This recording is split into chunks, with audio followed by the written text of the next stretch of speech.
Welcome to the Tuesday Review. I'm Nathan, as always joined by Callum and James in the studio, and special guest Alum, What is going on, gentlemen? all the way down from Canberra for the holidays. Yes, running away from the You authorities. sneaked with in. a negative COVID test. Thank you very much. Oh, thank you. Yeah. Thank you for that. Thanks for setting my mind at Yes, ease. for everyone's safety.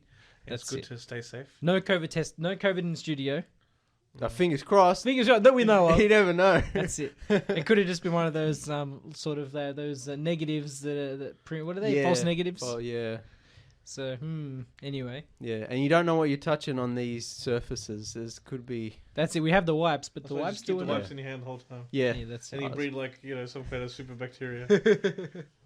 Alrighty. It's an interesting one tonight. We're going to be reviewing... I don't know if I'd call it... arguably a classic for certain reasons. I guess cult classic. Cult classic, yeah. It's a movie of a very specific historical window. Yeah. It's a look into a very niche sort of... subculture of the gay community in like the sort of late 70s. Yeah. New York. Yeah. Pre-AIDS. Like a very specific, before, like a year before AIDS. Yeah, we'll talk about that. And it's a very specific sort of look into that community and like sort of like an exploitation slasher sort of thriller. I don't know, exploit. Yeah, it has those elements. Yeah. I think it's murder mystery is the... But anyway, we're talking about Cruising. Cruising with the Al Pacino classic, what he's best known for, obviously. Oh, yeah. Definitely not Scarface. Definitely not the Godfather who? movies. It's Cruising. But yeah, so we talked about this. I think it was a couple months ago now. It was because of lockdowns and stuff. It was back on episode 87, but because of lockdowns, it was much longer ago. And I think Alan was there at the time.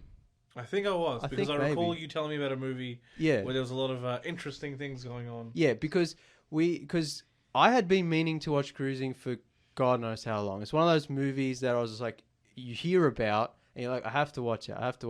And it's directed by William Friedkin, the Exorcist guy, the French Connection guy. So it's like, I have to see it. And I just kept putting it off. And then it came on Netflix.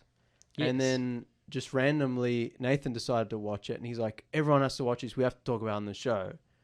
And I'm like, all right, we will. And then a whole bunch of other stuff. Yeah, life happens. But we made it, guys. We made it, yeah. But one thing I want to say, I don't know if this is necessary, but listeners might have noticed that since we've come back from the pandemic, we've been like doing the live show on the radio. And so there are certain things we can't say. We have to censor ourselves in certain aspects. And this is a movie, you can't really do that, but we're going to try our best. I think we can talk... ride the line. Look, we're all adults here, and I mean just in terms of the broadcasting rules. We don't need to swear. No, but you know what I mean, right? Yeah, we can be gentlemanly about the topics sensitive discussed. topics discussed, not for the purposes of vulgarity, but rather just the overall discussion of what occurs in the film and the repercussions, context. But just because I don't like to compromise in our discussions on the show. But if you are listening to the podcast, which most people do, keep in mind that we are live on the radio, and there are certain restrictions, things we can and can't say. But I don't. It shouldn't be a problem. I don't think it'll be a massive problem. Yeah. I guess we should just go straight into spoilers. Yeah, spoiler alert. It's from 1980. 1980. Yeah. 80, yeah. Yeah. Like you've had 30, 40 years to see it is still on Netflix. It is on Netflix. So if you are listening and you haven't seen the movie, pause this, go watch it because you have the opportunity because it's on Netflix now. And it's not Australia. really a long movie as well. No. It's a breezy hour and a half. It's like hour and 40 minutes. 45, something like that. And so you have the opportunity to watch it now and you probably wouldn't have had the opportunity before. So do it now before you listen to the rest of the show because we're going to do spoilers. And this is one of those movies that's actually quite expensive to obtain on Blu-ray. Like I know there's an Arrow release. Oh yeah, I got the Arrow release. I actually bought it because I was like, I'm like building up my William Friedkin collection. I'm like, well, this is the perfect opportunity, so I bought it and I watched generally, it. Those Blu-rays aren't discount, so it's like. Oh yeah, it's not it's not for some especially if you're just watching it to listen to this review. Like obviously you're not going to go out and buy. But it's good to see these. But kinds that's of why movies you watch it on streaming. Netflix. That's why if you watch it on Netflix and you really love it, then you can import the R. Yeah, but it's good to see a movie like this on Netflix. Oh yeah, definitely. So I guess we'll start with we'll say the historical roots of the movie. It's sort of set in 19. What's the actual year the movie's set in? It was probably filmed in 79. Yeah. But the movie it was released in 1980. Yeah. So we'll say 79, 80. Yeah, it's that kind like of a year before. Basically. Hey, you know what I just realized? We missed Pride Month by 6 days. Year we're close enough. Close enough. Yeah. This anyway, is a Pride review. Go on. So like. You have to keep in mind the context of the movie. It's a year before AIDS, so the AIDS scare hasn't happened in the gay community yet. So you get a look at sort of, I guess we'll call it the gay community's fear in other aspects of their sort of lives also, and how they, for lack of a better word, how they party and all that kind of stuff. Yeah, but also the movie does deal with a very specific subculture of the gay community, which was a topic of controversy, which we'll talk about later.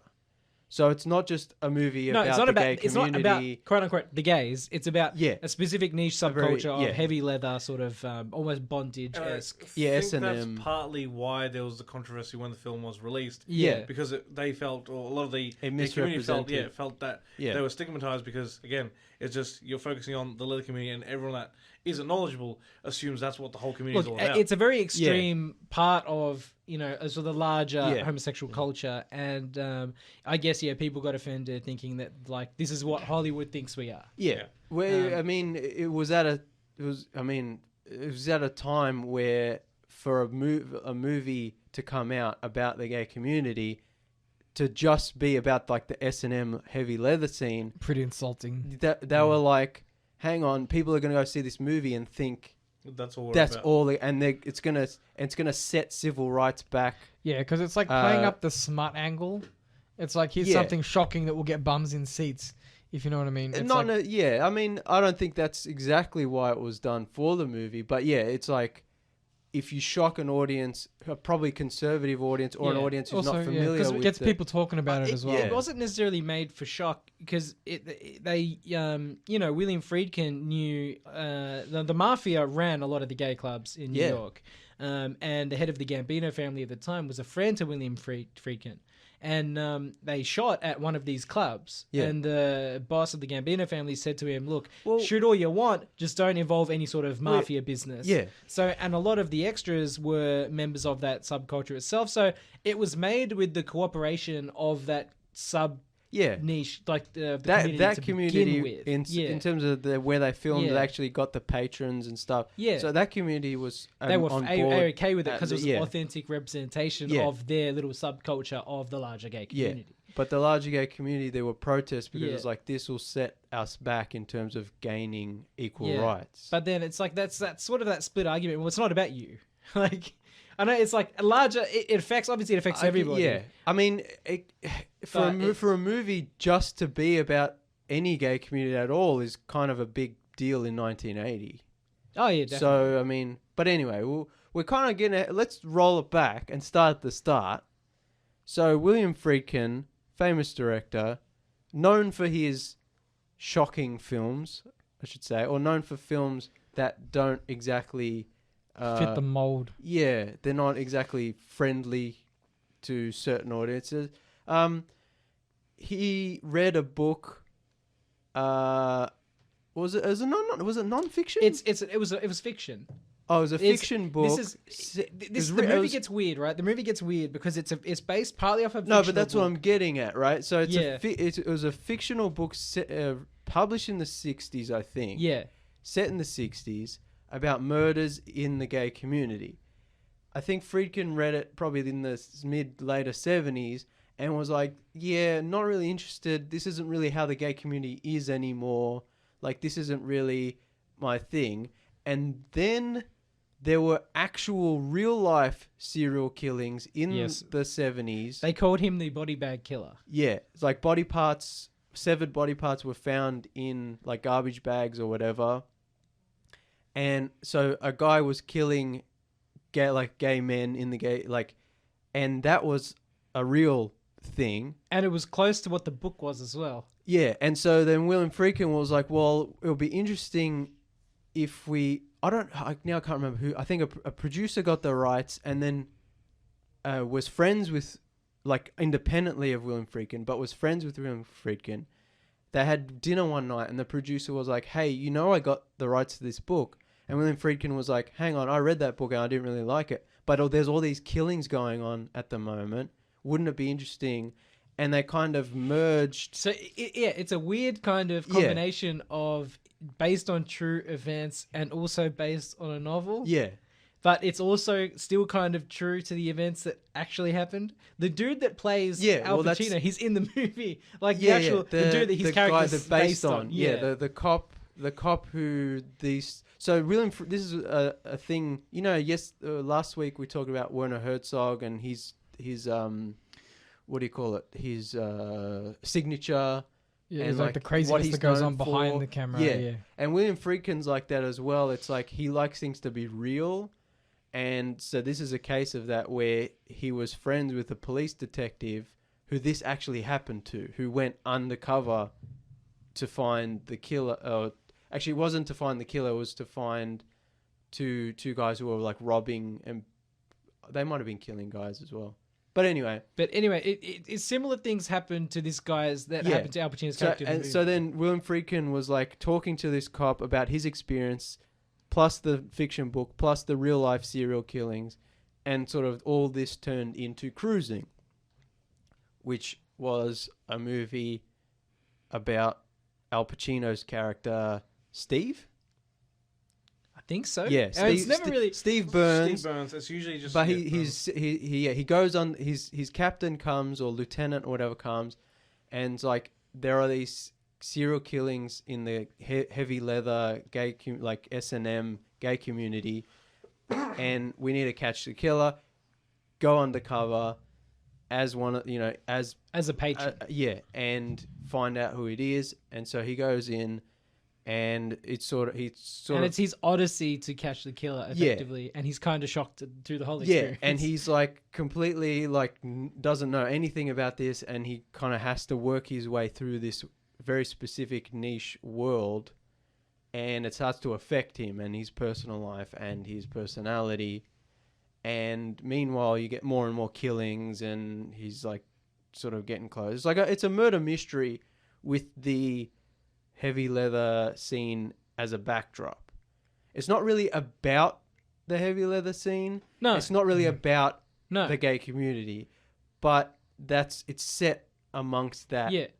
It's like a genre. We had a discussion a while back about genre, how like a genre is either like a thriller or a drama, where like science fiction interferes or fantasy interferes. Oh yeah. It's similar to that, where what you have is a traditional cop going undercover story, except the subculture is kind of like the complicating factor, where it's like not only do you have to find the killer, but you also have to appear authentic in this culture, fit into something so you don't stand out, because like the killer won't go after someone he knows is a cop. Yeah, you know what I mean. You have to be real. Yeah, it's like it's similar to drug movies where like the guy has to go undercover in the mafia, and he has to learn to speak like them, act like them. Yeah, you have to, and that's Al Pacino's character as the movie goes on. He sort of gets closer and closer to it, and sort of he starts to learn the specific... There's a great scene. We actually kind of see the moment where he embraces the subculture. Yeah. There's a specific scene where he's doing the poppers. And, the dance scene? Oh, yeah, that was good. The handkerchief has obviously poppers poured in, so he's giving a sniff, and I guess the scene becomes a lot more colourful. Yeah, because it's kind of like dark and blue, and then like they're doing drugs and dancing, and like colours start sort of popping into the shot, and there's like more psychedelic sort of imagery and like music, and it's sort of like Al Pacino's dancing his heart out. That was finally one of the boys. Yeah, and he's dancing and having like a really great time. And that's sort of like that's almost like he's hit the peak. Yeah, and now he's like more comfortable in his role. Because everything before that, he's like, scared. He's intimidated. He's not sure where he fits in. Yeah, or how to really approach the situation. People can kind of sense it on him, and so they don't really include him.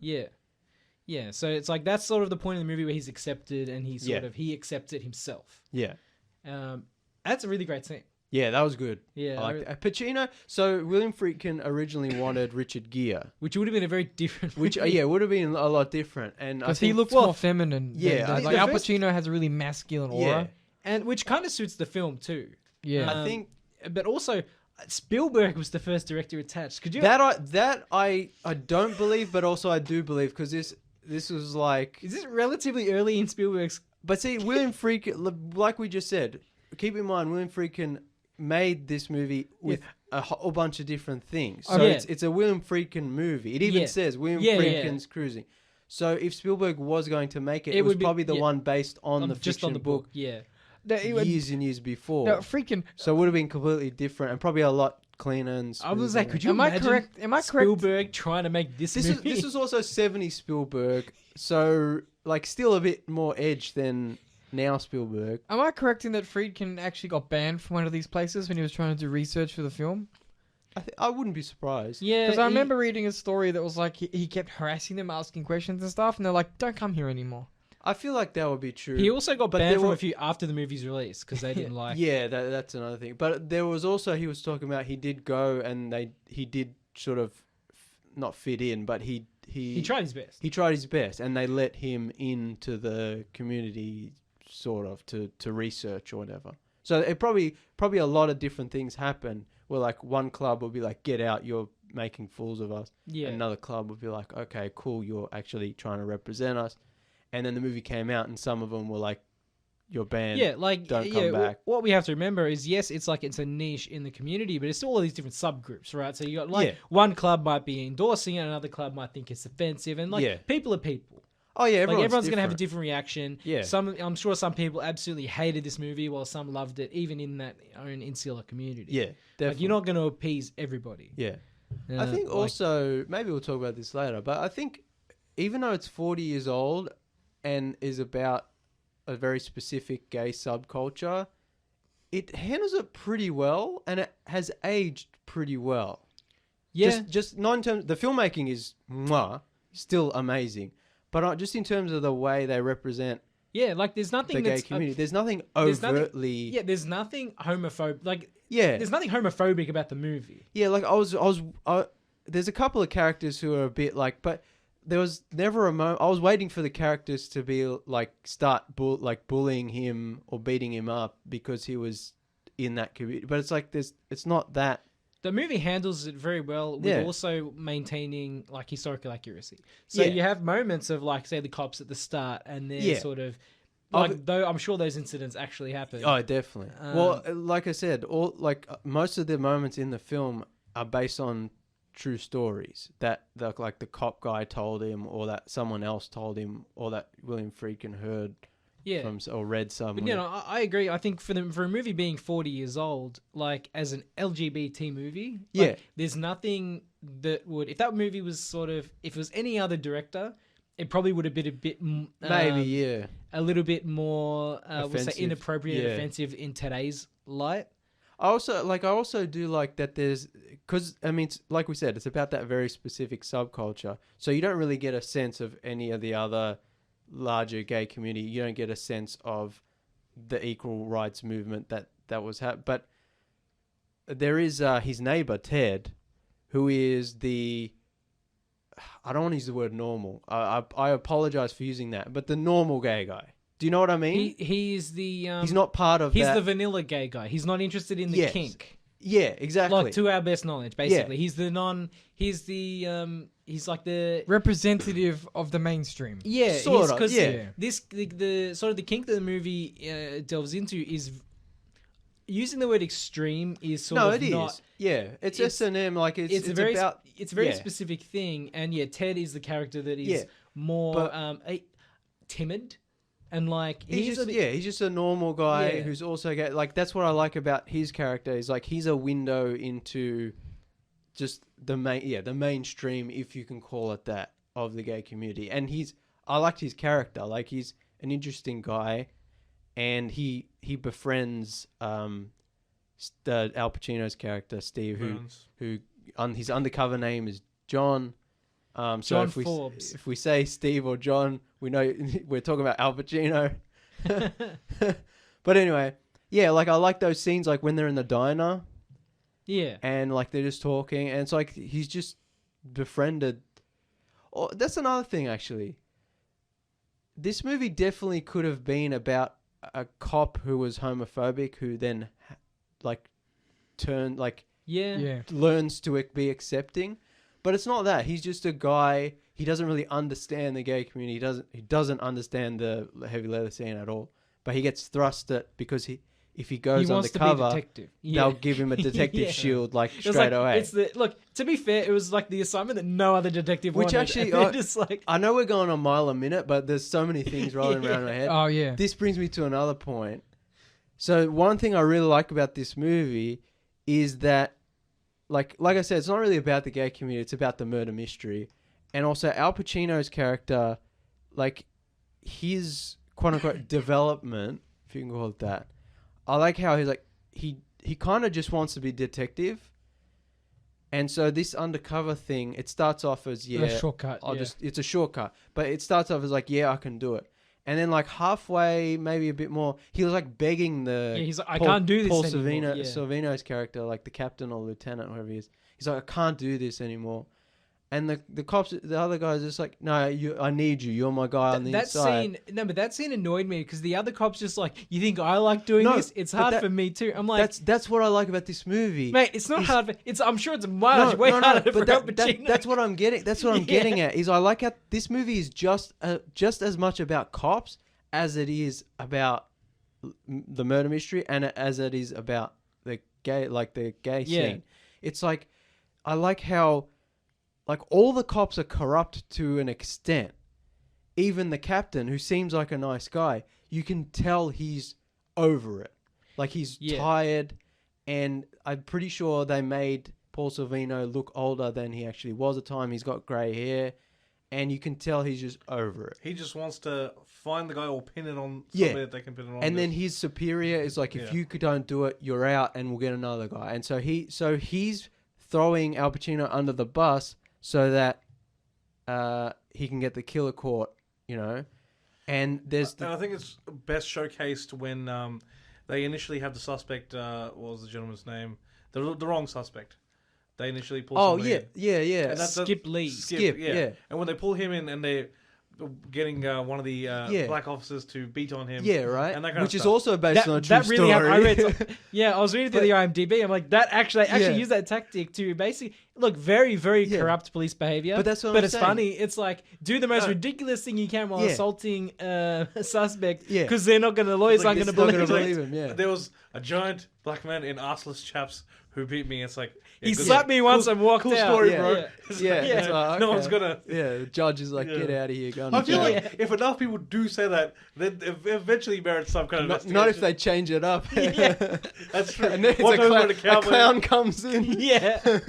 No, but that's what I'm saying. Is like the movie starts with the two corrupt cops who harassing the drag queens. The drag queens, yeah. And then you've got the captain who's like over it, who gets Al Pacino in. Then you've got Al Pacino who's kind of young and ambitious and just wants the fast track. And then you got the interrogation scene where they're abusing the criminal guy, the guy they've arrested. And then you've got the end of the movie, which I really like, where Paul Sorvino's character, who, like I just said, was like throwing Al Pacino on the bus, was just trying to get this murder solved, realizing that when the drag queen told him about the corrupt cops and he didn't really believe him, he's like, get out of here. Realizing that story was true. On top of that, realizing that the guy, Ted, like when Ted got murdered, realizing that Al Pacino's character, while undercover, was living next door. And you can just see it all coming crashing down on his face. Like, what have I done? Like, I've been probably sleepwalking through this job. I potentially created a monster with Al Pacino. I didn't believe the corruption in the department. Like, in a few small scenes with like no expositional dialogue, with no real attempt to explore or flesh this out. This movie is just as much about cops as it is, which I find really interesting, especially today where we're having these discussions about police brutality and so on. Oh, that's again. You were saying like in a way, this movie has aged incredibly well for a movie that's 40 years old. Yeah. And deals with some heavy topics. Yeah. That's what I mean. Friedkin, baby. That's what that's like. It is in a sense. It is a cult classic because it's still relevant today. Yeah. It's still like the themes are still relevant today. Like, it's still dangerous to be in a minority culture that can be victimized so easily. Oh, yeah, doesn't matter what it is. Yeah, unfortunately, we've come so far in 40 years and haven't come far at all. And there still is, police harassment and brutality. Yeah. So the themes haven't the themes this movie delves into, they haven't changed, they haven't gone away. They're still present. And it's the way it handles it for such an older movie is just amazing. Yeah. Look, it's not I wouldn't say it's the best movie I've ever seen, but it's like the way it handles its themes and it delves into these subjects is in my opinion, it's almost second to none. It's sort of like some of the way it handles the police stuff, the way it handles... It's definitely it's like freaking firing on all cylinders. Yeah. This is not a lesser Friedkin, No. Should we talk, one thing I think is really effective are the murder scenes. Yes. They make me feel uncomfortable. As someone who watches, like I was talking about last week, someone who watches a lot of gory horror movies, someone who is desensitized to movie violence to an extent. It's because of the way the movie handles vulnerability, right? Yeah. It's people lying on a bed, the guy's on his stomach. Yeah, hogtied or even just laying there on his stomach in the first murder. Yeah. And it's about vulnerability and power. Yeah. It's not flashy, it is a little gory, but it's not over the top, but it's about sort of that vulnerability. I think also because the atmosphere of the whole movie is so well done and so engrossing, and the music is really cool and creepy, and the sound design and cinematography is also amazing. So it's you're really sucked into this world, and then when the murders happen, it's ow.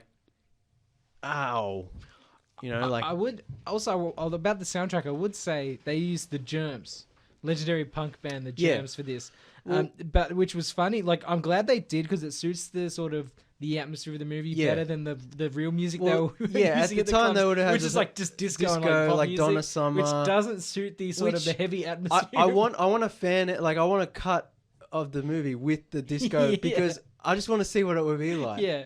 It would have been different. I feel like you could still create. You could do a contrast of these guys doing S&M sort of sexual things in the club, and on top, and they just got happy dance dance music, disco music. I feel like you could make it work. But I feel like for the movie and for the movie, danger, it sort of feels better with that sort of faster, rockier punk music. Yeah. He probably made a good choice. But also I like how the killer, the actor who plays the killer in the first scene, then plays the victim in the second murder scene, and then the killer from that scene, and then he the victim from the first scene plays the killer in the last scene. They all use the same voice, but it's different actors. Yeah. And so it's you're never really sure. Because that's one thing in some of these horror movies, and you sort of see the killer, and it's it's kind of Well, that's the thing is, at the start of the movie, you sort of see the killer's face, and I was oh, I didn't know they were going to do that. I thought they were going to keep it and then it's a different actor, and you're oh. And I was hang on a second. So there's no way to know who the identity. But the voice is always the same, so I'm so it's the same guy, and at the end, it's sort of revealed that maybe there was 2 or more killers. Maybe Al Pacino is one of them. Al Pacino has become... And I was just Friedkin, you madman. Because when it ends, when the confrontation between Al Pacino and the killer happens, it happens so fast that it was a bit anticlimactic. I was a bit oh, is that it? But I think why I like the movie is because it keeps going, and then there are these little sort of sections, like I said, about the cops, and then there's the murder of Ted, and then there's the Al Pacino looking in the mirror kind of thing, and oh, this movie's there's subtle hints that there's more to the Al Pacino story in the movie. Like, one scene with his missus, he says, "You know nothing about me." Sort of like, I'm like, well, like, you know, what is that supposed to mean? It's kind of weird and dark. Yeah. And it's like, and when he aggressively knocks in the next door to Ted's like boyfriend. And he like tries to rough him up, and it's like, where does this come from? Like, are we seeing scenes that slowly Friedkin sort of shot? No, like, I think slowly throughout the movie, it's like the scene just gives you seeds of doubt. Yeah, the being engrossed in this subculture has changed him. Whatever that means, not really sure. It's like whether he's questioning his sexuality, whether he's opening up to more violence in him. Like, you're not 100% sure. Yeah. Yeah, I feel like they definitely cut some of that out. I think that's... We will talk... Well, this is... We'll talk about it now. We'll talk about it, but first we'll go to a very quick break. You are back on the Tuesday Review talking Al Pacino and William Friedkin's Cruising. Mm-hmm. And we're at the stage in our review where we're going to talk about the 40 minutes of cut footage of this film. And there's two hypotheses. There's two sides to this sort of story. Yeah. What was that last 40 minutes? Yeah. Was it... look, William Friedkin more recently has come out and said it was basically just gay porn that he shot to get just graphic sex that he shot to get the censor to cut it, right? Yeah. A common tactic filmmakers use. Yeah. But 40 minutes is a lot. 40 minutes is a lot, but it's a common tactic they use. You know, they'll shoot some stuff they know will get knocked back. Yeah. So the rest of it will get accepted. Yeah. Seth Rogen famously did it in Sausage Party, expecting his final scene to get cut, and it didn't. And he was just like, okay. Probably because they didn't watch that far. Yeah. So, but in this sense, like with this movie, there's two ideas. Was it basically just graphic sex that they shot just to get cut and because they could, or was the other popular opinion is, was there 40 minutes of character development and sort of other scenes that cast Al Pacino's character as possibly a killer? I think it was definitely like a bit of both. Yeah. And I don't doubt that William Friedkin like wanted to make the movie the way it is, without having a lot of like expositional or like character development, like slow scenes, like, and the movie doesn't really need that. It doesn't really suffer from those missing scenes. No. But, and there's an ambiguity to it that I like. No, that it definitely adds to the movie. Yeah, there's definitely at least a couple scenes where I was like, there needs to be something before that. Like, for instance, when Ted gets murdered, right? I'd like to know a little bit. No, that I don't No, think. but like, there's to be seen somewhere where there's more about the feelings leading up to that, if it was. No, that I like the ambiguity, because he keeps complaining about his boyfriend who's been out of town. The boyfriend comes back, and then you can hear him fighting, and then he gets murdered, and then Al Pacino, the cop finds out Al Pacino is living next door. And so I was just like, wait, was his boyfriend the killer or a killer? And I was like, wait, is it supposed to be Al Pacino is the killer? Is this random? It can't be just random. You know, like, it made me think like more. So I don't know if you need that much backstory or other scenes to flesh that out.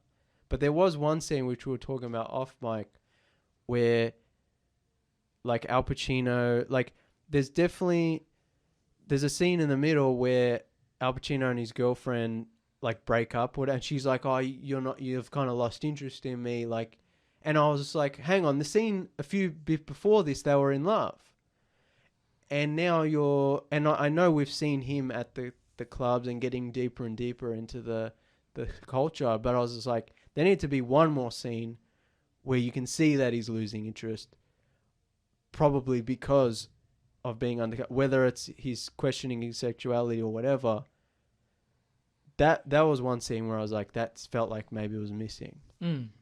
Whether they shot it or wrote it at all, I don't know. I mean, he definitely goes through that journey of questioning sexuality, like the scene with Skip Lee. when he's a suspect and they burst in and he's like, "You're too early. Tied up. It was tied up. There might have been some sort of act about to go down." These cop buddies bust in and they're like, "We're gonna save you." He's like, "No, you came too early. You came in too early. Yeah, give me 10 more minutes." And you can see in his eyes that it's like, maybe it's not just about the fact that he wants to catch the killer in the act. Yeah. Not just you came in too early because you didn't catch him in the act of trying to kill me.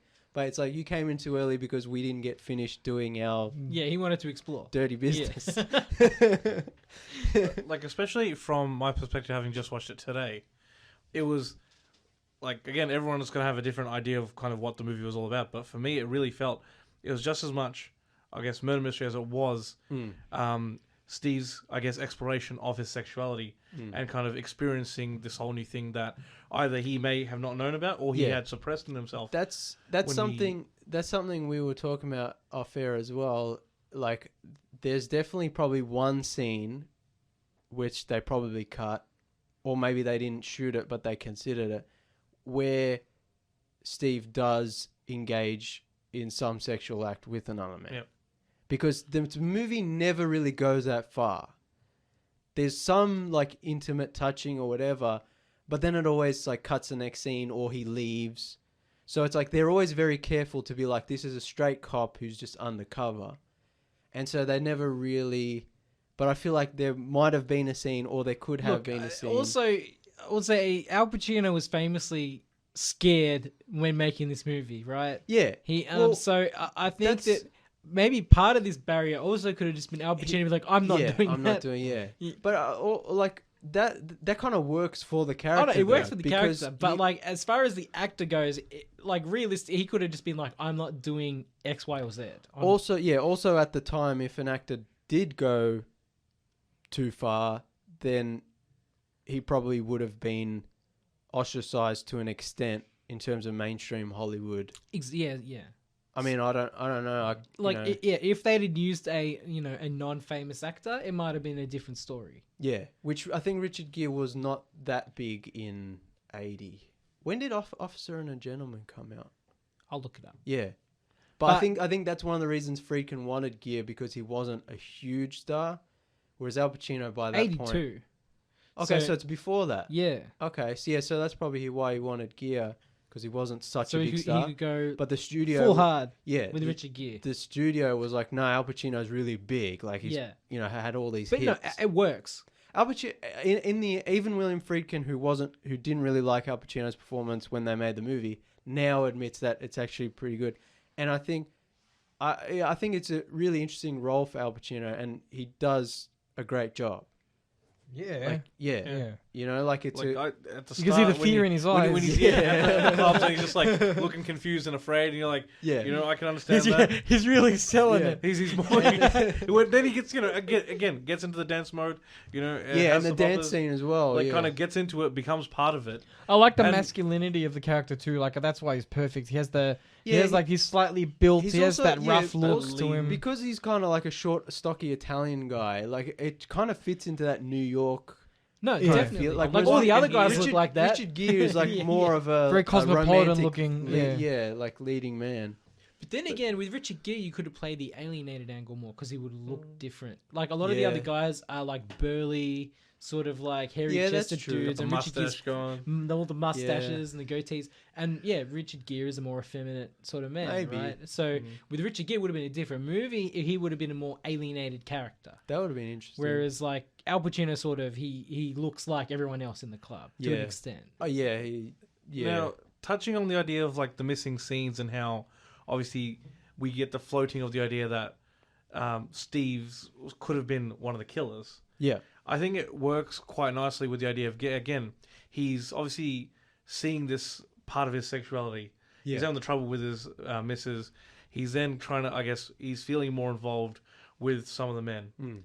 And he's obviously got that internal conflict. Could that be the reason why he's killed Ted? Because he has a fight with Gregory. Like, he has no reason to fight Gregory because allegedly he's not, thinking about Ted at all. I didn't think of that. Is he jealous? But then he's jealous. It's jealousy because, like I said, they do have they do you become don't deserve friends. Ted. Yeah. They do become friends. And then he's obviously conflicted over the idea of like, well, why does he care for Ted? He's not At least he thinks he's not gay. Yeah. At the same time, so he's got that internal conflict, and that may be why. And that's he ends also up killing Ted. that's also why the main killer who gets caught, he every time he kills someone, he's like, "You made me do this." Yeah. Like, and it's because he's channeling his father who disapproved of him being gay, and so maybe the cycle, quote unquote, continues with Al Pacino, who's like kills Ted because he's like, "Why are you making me feel this why are you way?" making me feel this way? Yeah. And it kind of, again, that whole idea of at that one point in the movie and towards the middle, when he just can't take it anymore, he's trying to get off the case. Like, that is probably, like, I guess, the peak of his turmoil. Yeah. Where he's just, like, conflicted. He's like, am I not? You know? And then he's just like, tearing his family life apart. Like, I think it's a solid exploration. Like, again, I'm not a person that identifies as, you know, LGBTQ, so I can't say that with, you know, that kind of perspective. But as at least as an observer, you know, it could be something that a person would go through, especially when they're exploring those, you know. I think what I like about the movie and what I like about Friedkin is there is that ambiguity. And so the movie's not, like, it doesn't really, it's not on the nose about any of this. We're kind of explaining it in a way where it's like, oh, well, it's this. Yeah. But it's like, like I said at the start of the show, I was like, this movie definitely could have been like a homophobe learns to American accept. History X for gay people. Yeah, like much more on the nose. No, you know what I mean. Like it journey definitely of could have. development. There definitely could have been more scenes of Al Pacino like wanting to kiss a guy and then getting angry at him, and but there's nothing like that. It's always very ambiguous, very It's more left to the audience to put things together. Yeah, and I guess like infer, which I think if you trust your audience and you have I'm not gonna say smart audience, but as an audience that's willing to put in the work. Yeah. I know this movie doesn't hold your hand, and that's usually the ultimate film experience, where you have to take parts of what the filmmaker is giving you, kind of, and understand. And that's a great film. Whereas if you're just shown everything, I mean, that's why when I watched this movie months ago and I talked about it briefly in a review roundtable, I'm like, it's a movie that you have to digest, right? You have to sit with it a little bit. You have to think about it. You have to reflect. Yeah. Because, like, you know, like I was thinking about this movie for days afterwards, just thinking about the characters and what, like, could Al Pacino be a killer? Like, what, like, where are all the pieces? I mean, like a lot of great movies, but like Friedkin kind of tends to do with his movies, it's like he challenges you. Yeah. And he likes to do this with his actors, like where he puts them off balance, where like they'll rehearse a scene over and over again, and then he'll yell action, and then he'll be like, no, we're not doing that dialogue. And the actors will be like, what? So he likes to keep they'll rehearse in a set, and then the actor will go and then come back, and the set will be completely different. And the actor will be like, what? He likes to throw them off balance. And I think he likes to do that to the audience as well. You know, he's just like, you're not... And this movie definitely has that, where, like we talked about with the atmosphere and stuff. I mean, he's just like, you're not going to know, like, you're going to be unsettled. You've only got at max, in any film, you've only got max 3 hours. Right? Sort of, yeah. And if you're going to tell a complicated story that has a lot of moving pieces, you can't explain every step of the way. You have to. No, what I'm saying is, you have to.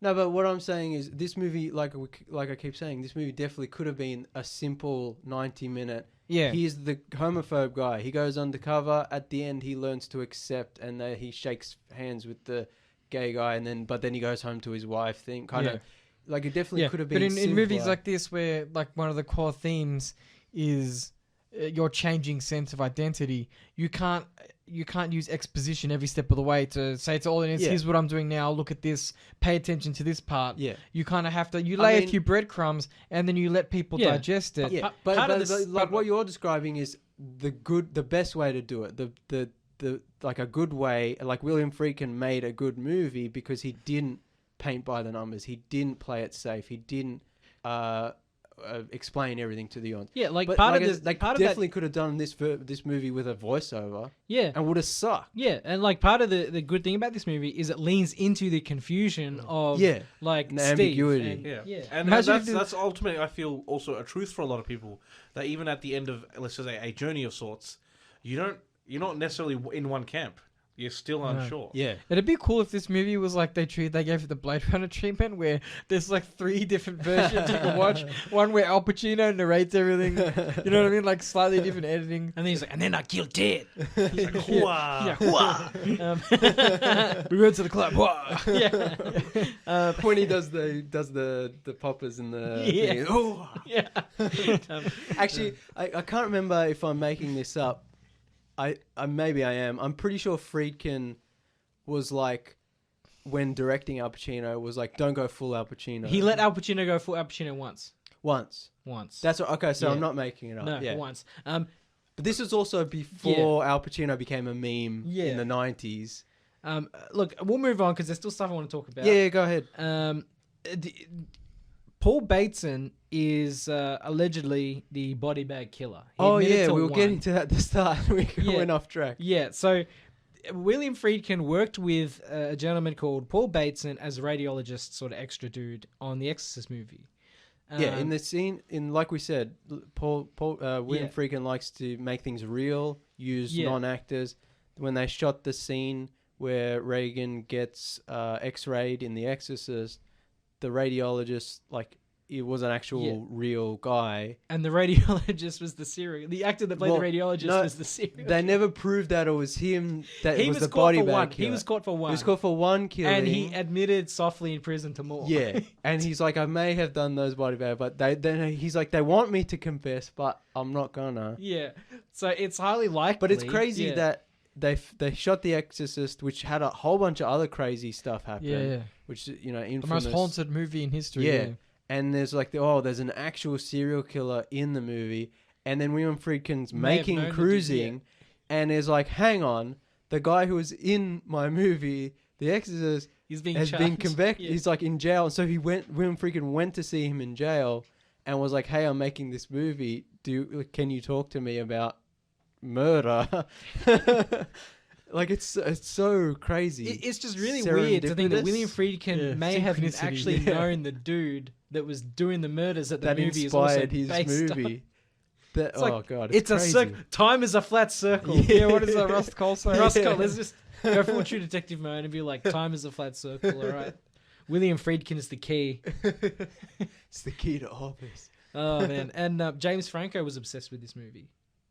Yeah, I guess... I haven't watched the documentary. I didn't want to talk about this because James Franco is such a douche sometimes, and I think this is an example of look, it. I don't like James Franco personally. I think he's overrated. Yeah. But he did get obsessed with this movie and made a documentary about the missing 40 minutes. So, Which, like, did it ever even come out?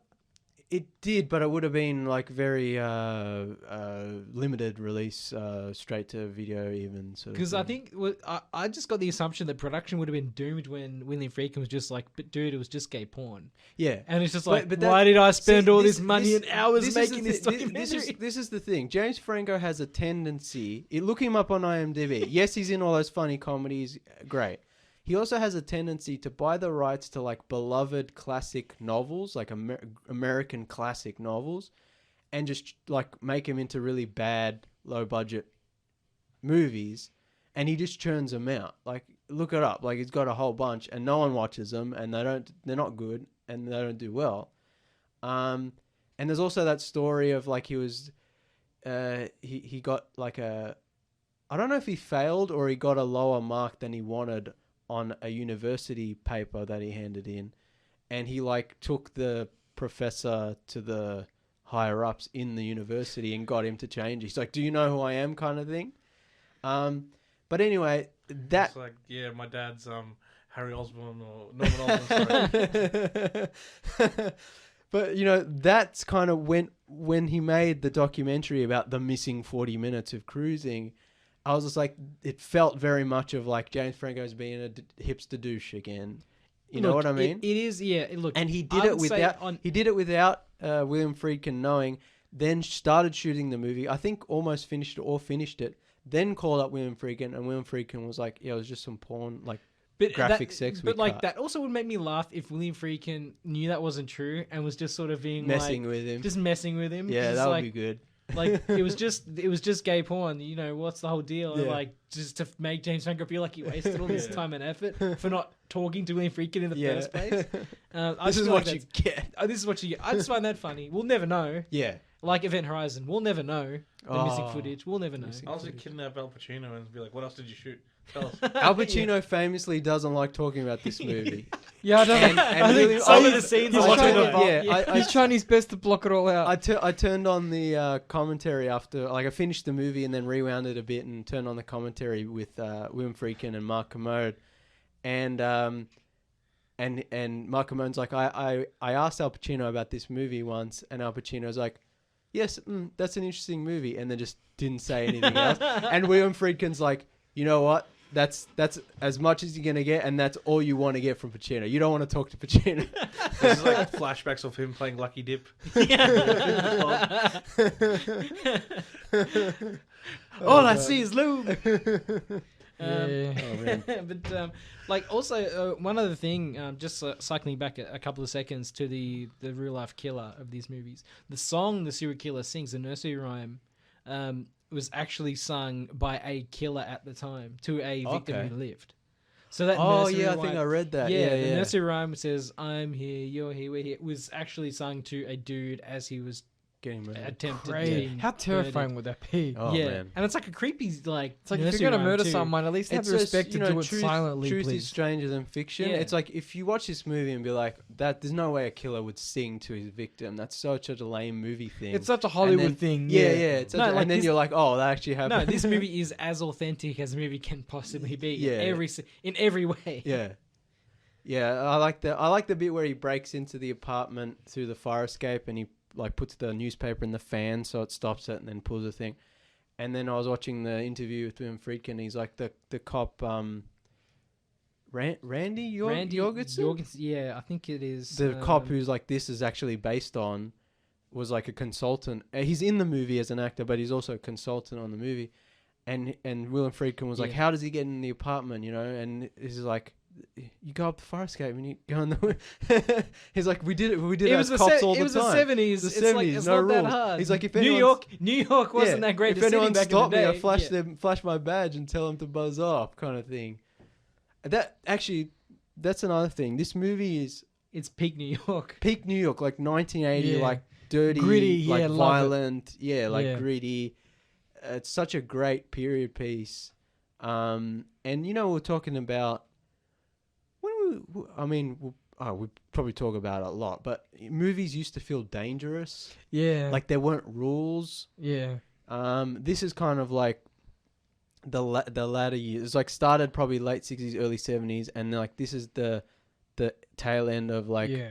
like movies still felt kind of like It's raw. This movie's Yeah. raw. It's dangerous. I can't imagine the studio having too much control over what Friedkin did. Do you no know what I mean? exactly. He probably just went out and did his thing, and then he was like, "Here, I finished it." And they're Yeah. like, "Oh, Like this wasn't like probably wasn't like a huge studio picture, and I don't know how well it did at the box office, but the fact that it like was a big A-list star and was a theatrical like big movie. It was a big movie.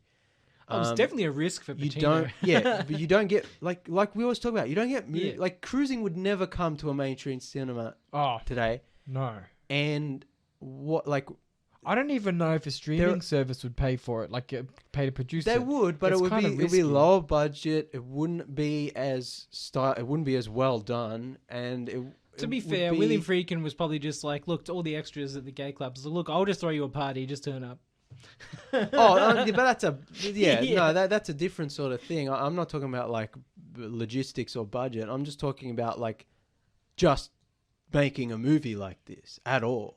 Oh yeah, it's definitely, especially there's that today, it would be raw- deeply unpopular You would have like for a you'd It have would to have be a no, it would studio. be so niche. Yeah. It would be in the LGBTQ section of the streaming service. Yeah, it wouldn't be released as it a would- thriller like Yeah. it was Yeah. back in the day. Yeah.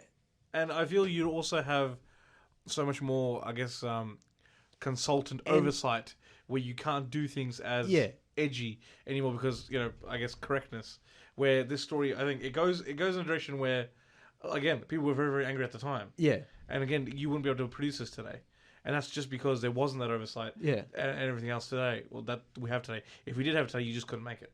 In saying that, though, there are probably a lot more mainstream A-list actors now who would probably take the risk of doing a movie where they play a gay character. James Franco would absolutely do it. Oh, he does it on his lunch break. That's what I was going to say.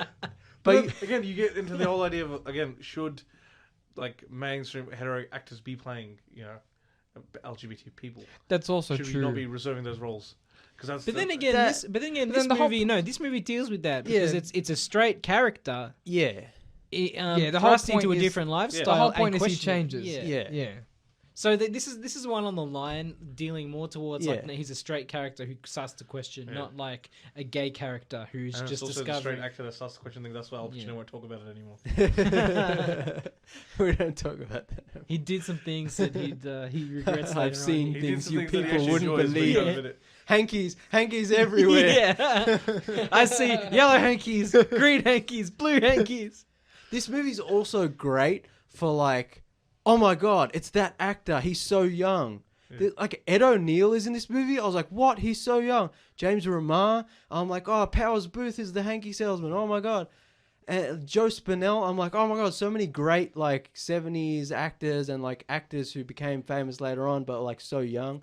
Like, oh my god. Yeah, Alan was like looking at one of the guys and be like, he's in Goodfellas. And I was like, yeah, Paul Sorvino, Karen Allen is great. Like, I was just like, oh my god, so many great. I was like, oh, that's that guy. Oh, cool.